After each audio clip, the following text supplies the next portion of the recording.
Now let's talk about that hospital indemnity plan. For the Medicare Advantage plan owner, this could be a true budget saver.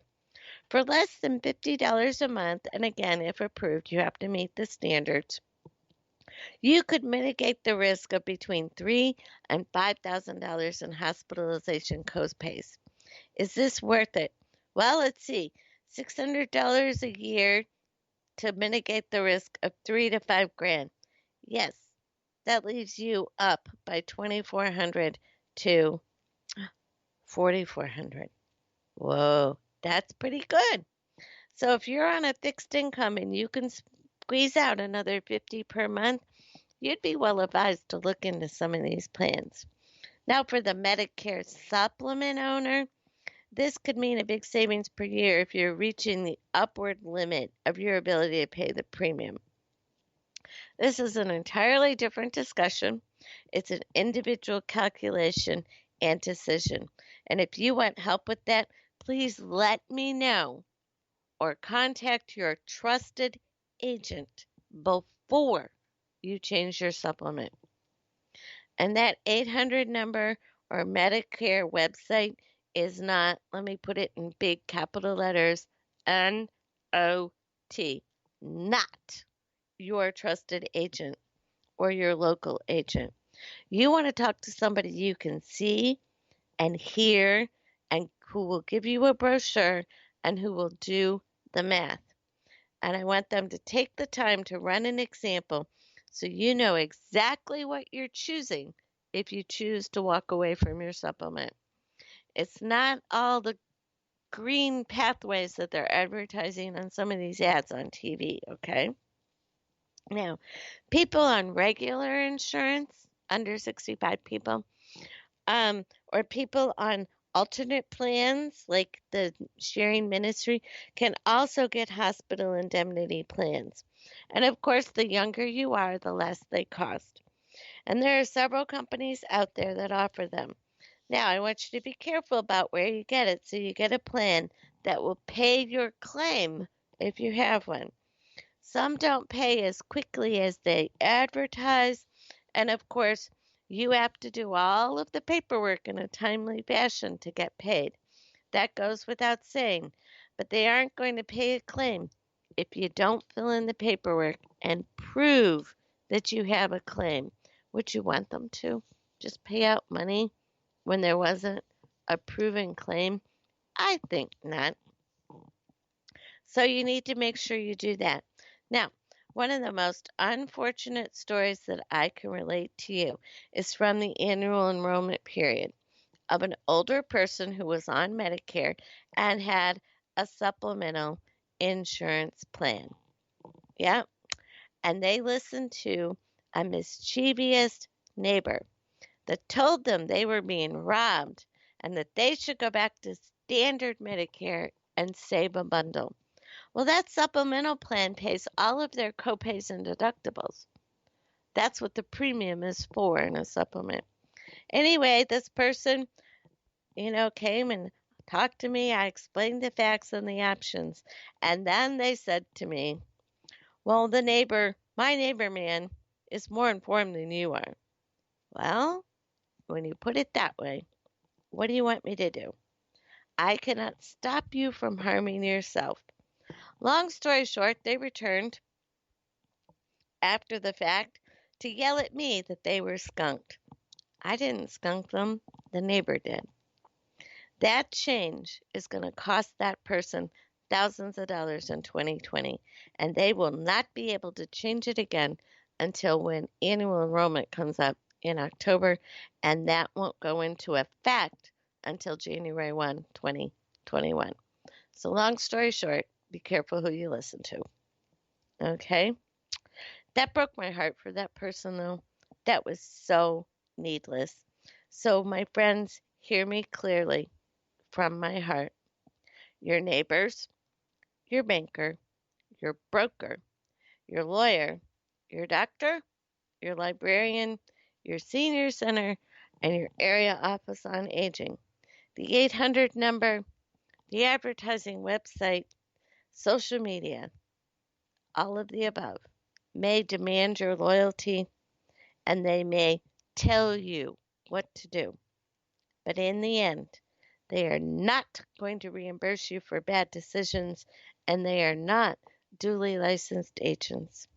If you're going to make health insurance decisions that impact both your health and your wealth, please don't you owe it to yourself to engage the ear and mind of a licensed agent.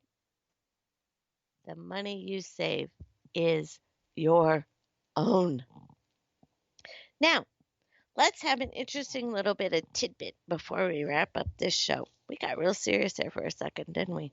But I just want you to do what's best for you, you know? Anyway, I did this little survey. Yeah, I did another one, and this time I wrote the questions better, by the way. So I did this survey on SurveyMonkey, and a lot of people took it. Thank you to everybody who took the survey. And here's what we asked, and here's what they answered. Okay? 1. Is health insurance too expensive? Guess what? 100% of the respondents said yes. Number 2. Do you feel like health insurance is a requirement?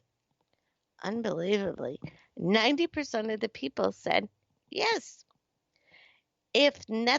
Number 3, if nothing changes, will you be able to continue to afford health insurance?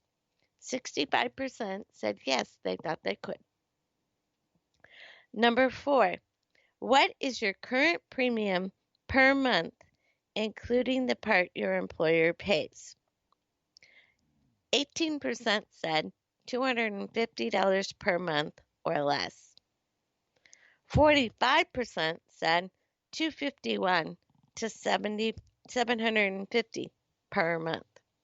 And 36% of the respondents are paying $751 per month or more on health insurance, including the part their employer pays too.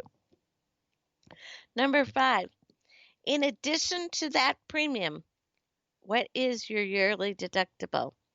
82% said their yearly deductible is $5,000 or less. That surprised me. I thought there would be more of them in the higher bracket. 9% said $5,000 to $7,500.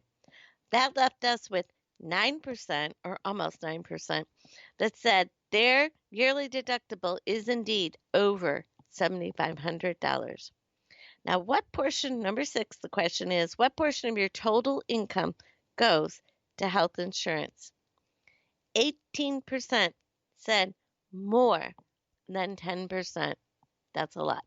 That's a lot of people spending a lot of money on health insurance. Number 7, do you spend more on health insurance than you do rent or mortgage?